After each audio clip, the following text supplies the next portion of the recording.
Je ne boirai pas ça, murmura la voix. Je me figeai, juste à mi-chemin pour rentrer dans la salle de banquet, ma main à quelques centimètres du verre de champagne rosé qui attendait à ma place.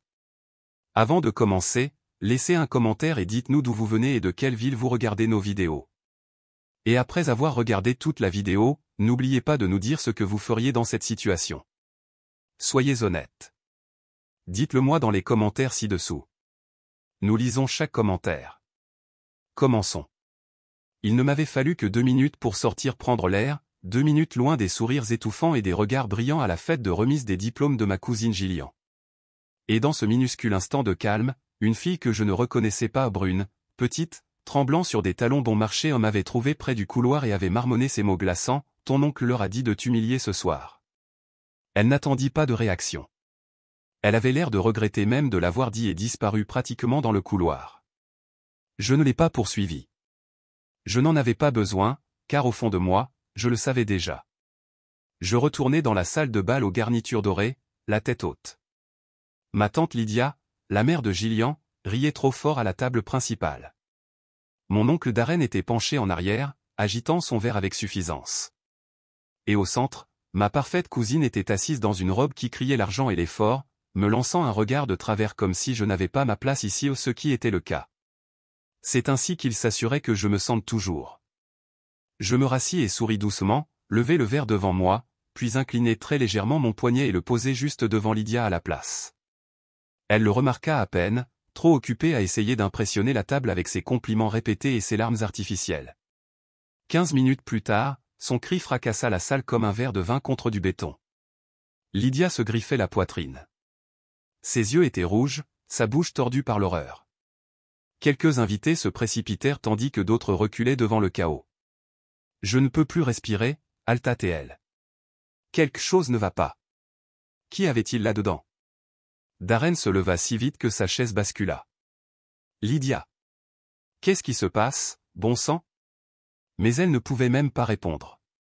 Sa tête pivotait sauvagement, les yeux injectés de sang, le visage trempé de sueur. Et soudain, toute la table se tut, car c'est à ce moment-là que Gillian, l'enfant prodige, me regarda droit dans les yeux et dit ce que tout le monde pensait: « Que as-tu fait ?» Je clignai des yeux, calme, posé. « Rien, dis-je. J'étais sorti, tu te souviens. » C'est ce qui rendait les choses pires. Ils savaient tous que j'étais sorti. Les caméras l'avaient enregistré, les serveurs l'avaient vu. Je n'avais aucun lien physique avec la boisson. Elle était déjà là, attendant, quand je suis revenu. Mais la vérité était plus profonde, plus ancienne, plus sale, et elle n'avait pas commencé à cette fête. Elle avait commencé il y a 1 an, la nuit où je suis entré dans le bureau de mon oncle et l'ai entendu dire: « Elle ne fait même pas vraiment partie de la famille. Nous la gardons juste par culpabilité. » Mais je suis restée silencieuse. J'ai attendu. Je les ai laissés creuser leur propre trou. Et ce soir, j'ai apporté une pelle. C'est drôle comme les gens ne remarquent jamais ce que vous portez quand ils supposent déjà que vous êtes invisible. Le personnel me voyait comme une silhouette discrète en arrière-plan. Les invités pensaient que j'étais juste la cousine bizarre. Lydia ne me regardait jamais à 2 fois, sauf si elle voulait emprunter quelque chose. Même mes propres parents, eh bien, disons simplement qu'ils ont cessé de me soutenir dès que j'ai refusé de suivre le scénario familial. Mais ils ne savaient pas que j'avais une amie qui travaillait pour le traiteur ce soir. Ils ne savaient pas que cette amie m'avait prévenu, m'avait murmuré ce qu'ils avaient entendu de la cuisine: « Ils vont te faire porter le chapeau pour une erreur pendant les discours », quelque chose à propos de faux diplômes universitaires, un faux scandale. Darren veut le rendre public devant tout le monde. C'est pourquoi je devais agir en premier. Et ce n'était pas du poison, s'il vous plaît. Je ne m'abaisserai pas à ce point. Mais ce verre que Lydia a bu? Il contenait autre chose, quelque chose d'humiliant, un peu de capsaïcine, un peu de colorant alimentaire, un peu de stimulant, juste à la bonne dose, assez pour faire monter son pot en flèche, rendre sa peau d'un rouge vif et éruptif, et lui embrouiller l'esprit juste assez longtemps pour que le chaos s'installe. Pas assez pour tuer, juste assez pour exposer. Et quand les ambulanciers sont arrivés et ont demandé ce qui s'était passé, et que quelqu'un a mentionné négligemment le verre de champagne, il a été testé. Et le test est bien, il n'aimerait pas où cette piste mènerait, parce que ce champagne avait été commandé sur mesure par Darren lui-même, embouteillé, étiqueté et livré pour des invités spéciaux, avec une bouteille échangée. Et quand il réaliserait que Lydia avait bu le verre de son mari, eh bien, des questions seraient posées. Et ce n'était que le début, parce que ce que j'avais, ce n'était pas seulement un plan de vengeance, c'était un dossier, une trace, des preuves, des courriels, des enregistrements, des relevés bancaires, un disque dur de sauvegarde caché dans mon sac à main. Ce soir n'était pas seulement une fête, c'était mon tribunal. Et je ne partirai pas avant que chaque mensonge ne brûle sous les projecteurs. Les médecins emmenèrent Lydia sur un brancard pendant que tout le monde chuchotait. L'éclat de la pièce s'estompa, le champagne cessa de couler et la chaleur changea. Je la sentis ramper sur la nuque des gens, resserrer les épaules. Tous les regards se déplaçaient, certains vers moi, d'autres s'en détournaient. Darren faisait les 100 pas près de la table d'honneur, se frottant le visage comme s'il achetait du temps. Gillian se tenait figé, serrant son téléphone, attendant que quelqu'un lui dise comment réagir. Personne ne me remarqua glisser mon téléphone de mon sac et envoyer le message que j'avais écrit 2 jours auparavant. Juste une ligne, commencer. Je le reposai calmement, pris un petit pain et en arrachai un morceau. Exactement 70 secondes plus tard, le téléphone de l'oncle Darren vibra sur la table. Il baissa les yeux. Son expression changea, d'abord la confusion, puis une crispation de la mâchoire. Un instant plus tard, ce fut au tour de celui de Gillian, puis de son petit ami, puis de 2 associés de Darren. C'était le lien, un courriel anonyme avec une pièce jointe, un clip vocal de 30 secondes, net et clair, la voix de Darren, narquoise, suffisante, surprise en train de dire « les fonds pour les bourses ?» Juste pour les allègements fiscaux. Aucun de ces gosses ne voit l'argent. Ma nièce ? Elle est juste notre souffre-douleur. Regardez ce qu'on va lui faire à la fête. Le silence se brisa comme du verre sec. Quelqu'un à l'autre bout de la pièce halta. Une femme se couvrit la bouche.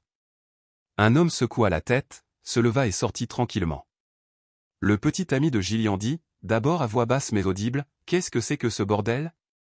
Le visage de Darren devint si rouge qu'il semblait brûlé par le soleil. « Qui joue à des jeux ?» lança-t-il, mais sa voix se brisa. Je restai assise, calme, polie, une invitée modèle. « Est-ce que c'est vrai ?» demanda Gillian. « Dis-moi que c'est faux. » « C'est monté » aboya Darren. « C'est faux, celui qui a fait ça. » Mais ces mots s'évanouirent. Tout le monde connaissait cette voix, ce ton, ce rire. C'était lui. Et au moment où cela fut diffusé, quelque chose dans la pièce changea. Ce pouvoir invisible qu'il portait? Il se fissura. Je me levai lentement et repoussai ma chaise. Je pense que je vais prendre l'air. Assieds-toi, lança Darren. Tu trouves ça drôle? C'est toi qui as fait ça, n'est-ce pas? Je m'arrêtai, me tournai à moitié, croisai son regard. Drôle? Non, je ne trouve rien de tout cela drôle. Je pense que cela couvait depuis longtemps. Une lueur de panique vacilla derrière ses yeux parce qu'il ne savait pas ce que j'avais d'autre. Mais il le saurait bientôt, car ce n'était pas le seul message que j'avais envoyé. 3 autres étaient programmés, toutes les 10 minutes, tous des éléments différents, tous irréfutables. Il ne s'agissait pas d'une humiliation publique, il s'agissait d'un démantèlement, brique par brique. Et le meilleur dans tout ça? Je n'avais pas menti une seule fois. 10 minutes plus tard, pile à l'heure, le 2e enregistrement tomba. Cette fois, ce n'était pas seulement sa voix, c'était son visage, une vidéo de l'intérieur de son bureau, clair comme le jour. Darren, assis avec un homme de son équipe financière, feuilletant négligemment des documents intitulés « Plan de distribution caritative ». Mais ils étaient vierges, à l'exception de fausses signatures et de tampons bancaires truqués. Scannez-les et déchiquetez-les, avait dit Darren à la caméra. Personne ne vérifie ça. On dit que ça va aux bourses, en réalité, ça alimente SAFB Holdings. C'est la société écran de ma femme. Exemple d'impôt, bébé. Le petit ami de Gillian laissa tomber son verre. Il se brisa contre la moquette. Jésus, Darren, murmura quelqu'un derrière moi. Je ne regardais pas en arrière.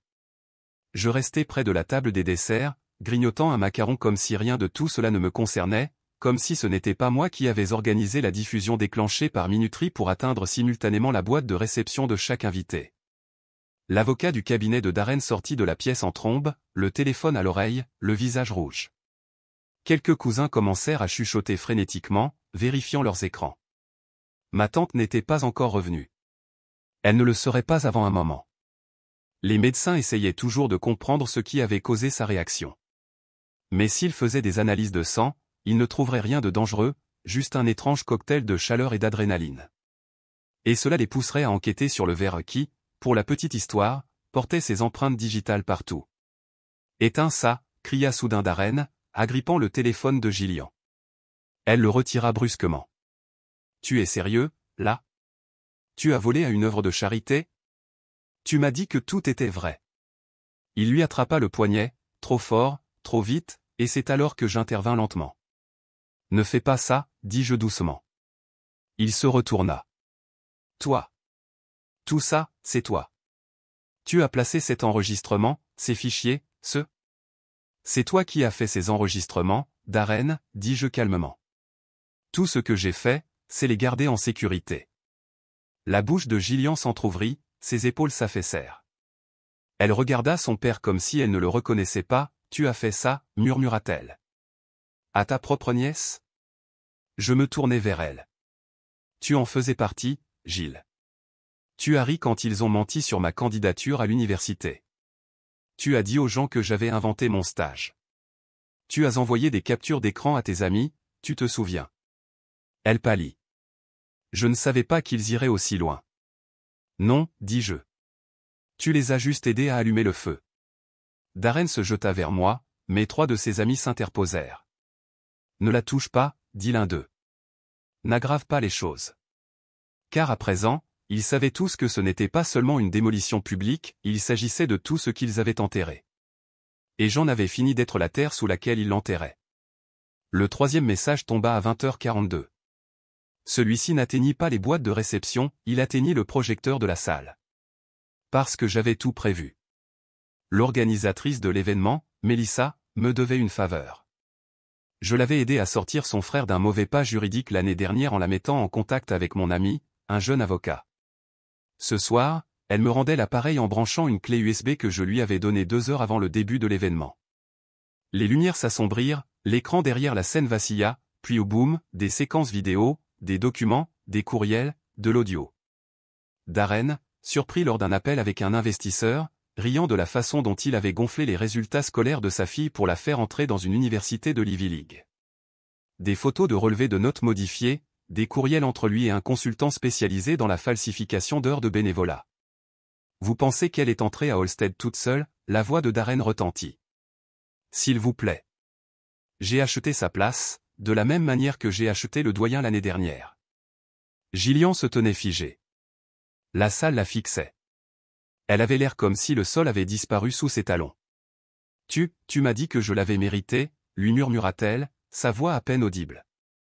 Il essaya d'attraper le micro sur la scène, essaya de couvrir l'audio, mais il était trop tard. Les invités en avaient déjà trop vu. Certaines personnes se levèrent et partirent, d'autres filmaient. Et moi, je me tenais au coin de la pièce et souris enfin, pas un sourire cruel, un sourire fatigué, un sourire satisfait.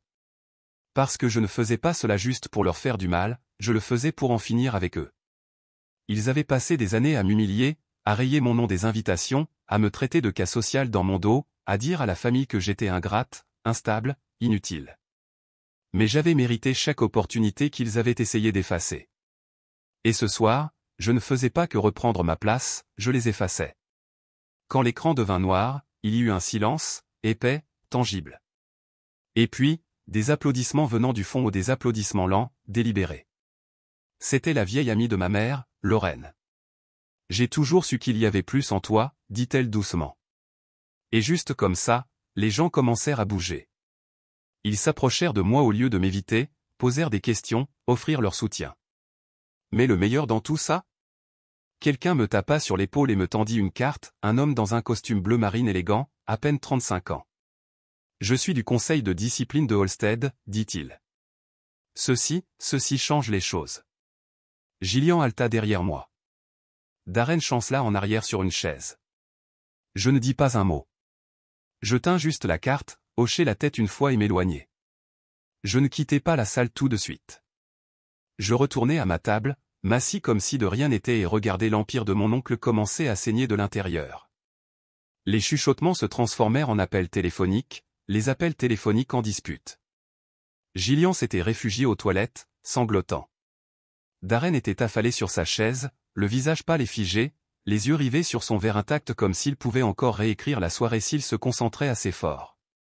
Mais les dégâts n'étaient pas seulement réputationnels, car le 4e message venait de partir, le dernier, celui qu'il n'avait jamais vu venir. Il ne s'agissait pas de fraude caritative, de népotisme ou d'humiliation publique. Il s'agissait de moi et de ma mère, une vérité qu'ils avaient enterrée il y a 17 ans. Voyez-vous, Darren n'était pas seulement mon oncle, il était mon père biologique. Et Lydia? Elle l'avait su depuis le début. Ma mère, sa jeune et brillante assistante à l'époque, avait été contrainte au silence, payée, sommée de disparaître. Mais elle n'avait pas pris l'argent. Elle m'a élevé. Elle ne m'a jamais dit la vérité parce qu'elle pensait que je méritais mieux que de savoir que j'étais une erreur qu'ils avaient essayé d'effacer. Mais l'année dernière, après le décès de ma mère, j'ai trouvé les lettres, les dossiers judiciaires, le test de paternité qu'elle n'avait jamais soumis, l'accord de non-divulgation que Lydia avait signé, acceptant de garder la vérité cachée pour protéger l'image de la famille de Darren. J'avais tout. Et ce soir, j'ai laissé cela parler. La vidéo n'était qu'un diaporama de photos, une jeune femme, ma mère, me tenant dans ses bras, la voiture de Darren garée en arrière-plan, une lettre, manuscrite, le suppliant de faire ce qui était juste, une version numérisée du test de paternité, et enfin, une déclaration d'un avocat confirmant qu'aucune aide financière n'avait jamais été reçue, aucun contact jamais établi. Lorsque le projecteur s'éteignit pour la dernière fois, la pièce était silencieuse, d'un silence épais, suffocant. Puis quelqu'un parla, Gillian. Elle était revenue. Son mascara avait coulé sur ses joues et sa voix se brisa. Ce n'est pas vrai, murmura-t-elle. Il a dit que c'était un mensonge. Il a dit à tout le monde que c'était un mensonge. Je la regardai dans les yeux pour la première fois ce soir-là. Il a menti à tout le monde. Mais plus maintenant. Elle recula comme si l'air l'avait frappée. Alors, tu es quoi? Ma sœur? Je hochai la tête une fois. Demi. Darren avait l'air d'avoir vieilli de 10 ans en 10 minutes. L'homme qui souriait narquoisement pendant que je nettoyais après leur fête ne pouvait même plus lever la tête. Qu'est-ce que tu veux de moi, dit-il enfin, la voix sèche et brisée. Rien, dis-je. Je ne veux rien de toi. Je n'ai jamais rien voulu. Mais maintenant, tout le monde sait qui tu es. Et c'est tout ce pourquoi je suis venu. Il se leva, vacilla légèrement, puis essaya de se stabiliser. Tu nous as ruinés, dit-il. Non, dis-je doucement. Vous avez fait ça il y a longtemps. J'ai juste allumé les lumières. Les gens commencèrent à partir, discrètement, maladroitement. Les traiteurs commencèrent à remballer plus tôt. Gillian était de nouveau assise, pleurant doucement. Je pris ma pochette, y glissai mon téléphone et me tournai pour partir. Mais avant d'atteindre la porte, j'entendis quelqu'un appeler derrière moi. Et je me retournai. C'était Gillian. Elle s'essuya le visage, se leva lentement. Je ne savais pas. Vraiment pas. Je pensais que tu étais juste bizarre, en colère tout le temps. Je pensais que tu nous enviais. Je vous enviais, dis-je. J'enviais la facilité avec laquelle vous croyez être aimé. Elle tressaillit, déglutit difficilement. Et maintenant, qu'est-ce qui se passe? Je la regardai longuement. Cela dépend de toi, dis-je.